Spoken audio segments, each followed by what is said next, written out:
देखिए, ऐसा है कि डिपार्टमेंट ऑफ कल्चर की तरफ से ये एक अच्छा इनिशिएटिव लिया गया है और हर साल वर्ल्ड हेरिटेज वीक इसी तरीके से सेलिब्रेट किया जाता है। और आज भी हम जैसा ऐसे देख रहे हैं कि एक बहुत खूबसूरत एग्जीबिशन, एक नुमाइश यहाँ पर है, जहाँ पर काफ़ी सारे स्टूडेंट्स हमारे स्कूल से भी, कॉलेजेस से भी पार्टिसिपेट कर रहे हैं। और बहुत सारे हमारे जो प्राइसलेस ट्रेजर्स हैं यहाँ पर उनको एग्जिबिट किया गया है और उनके रेप्लिकास भी हैं यहाँ पर। जो स्टूडेंट स्टडी करना चाहें, स्कॉलर्स भी अगर आना चाहें, तो 19 से 25 तक जो ये हेरिटेज वीक हम मना रहे हैं उसके अंदर दे आर मोस्ट वेलकम। और एक हेरिटेज वॉक भी आज फ्लैग ऑफ करने का हमें मौका मिल रहा है, जो कि एक सालाना प्रैक्टिस भी है। और मैं समझता हूँ हमारे हेरिटेज से, हमें कल्चर से जुड़ने का भी एक बड़ा यूनिक मौका हमें मिलता है। जैसा हम जानते हैं कि Kashmir over the past several centuries बहुत सारी ऐसी यूनिक हेरिटेज सिविलाइजेशनल ट्रेजर्स हमारे पास हैं, चाहे शैविज़म हो, सूफिज़म हो, बुद्धिज़्म हो, बहुत सारे ऐसे कल्चर्स का कॉन्फ्लुएंस यहाँ पर रहा है। आर्ट्स की बात करें, हैंडीक्राफ्ट्स की बात करें, म्यूज़िक की बात करें, तो बहुत सारे ऐसे यूनिक नायाब हमारे हेरिटेज के ट्रेजर्स हैं जिनको वर्ल्ड ओवर रिकॉग्नाइज़ किया गया है। और उसी वजह से मैं समझता हूँ बहुत सारी हमारी ऐसी आर्किटेक्चरल प्रॉपर्टीज़, आर्कियोलॉजिकल साइट्स भी ऐसी हैं जिसके लिए वर्ल्ड ओवर से टूरिस्ट यहाँ पर आते हैं।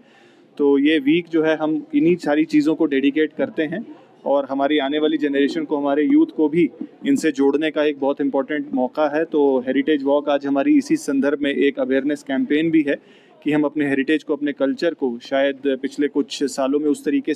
से हाईलाइट नहीं कर पाए हैं, तो उसको रिवाइव करने का एक हमारी कोशिश रहती है। डिपार्टमेंट ऑफ कल्चर की तरफ से भी एक बहुत बड़ा अभियान चल रहा है, revival of ancient archaeological and heritage sites. उसके ऊपर भी बहुत सारे डेवलपमेंट प्रोजेक्ट्स चल रहे हैं। तो कुल मिलाकर के गवर्नमेंट की ये कोशिश है कि जितनी भी यूनिक हमारी हेरिटेज की, चाहे वो साइट्स हों, चाहे वो हमारे आर्ट एंड कल्चर हों, चाहे हमारे हैंडीक्राफ्ट्स हों, उन सब को लोगों तक पहुंचाया जा सके और इस तरीके से आवाम को भी इसके साथ जोड़ा जाए। ऐसा है कि हेरिटेज, जैसा आप जानते ही हैं कि ओवर द पास्ट ईयर्स शायद फोकस कम रहा था और पिछले 3-4 सालों से फोकस बहुत ज़्यादा हेरिटेज साइट्स पर लिया गया है। हेरिटेज को प्रिजर्व करने के लिए, उसी यूनिकनेस के, उसको अप्रिशिएट करने के लिए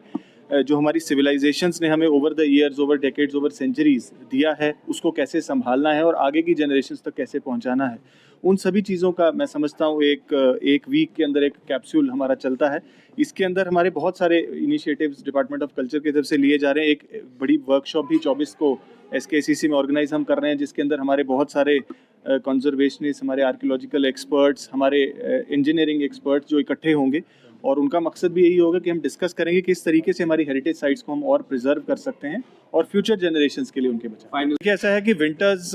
मैं समझता हूँ कि कश्मीरी पॉपुलेशन का हमारे लोग वेल इक्विप्ड रहते हैं हमेशा ही, बिकॉज उनके पास बहुत सारी ऐसी ट्रेडिशनल नॉलेज है कि किस तरीके से विंटर्स को हैंडल करना है। हाउएवर, जो सरकार के इंतजामिया की तरफ से अरेंजमेंट्स रहते हैं वो पूरे पुख्ता तरीके से किए गए हैं।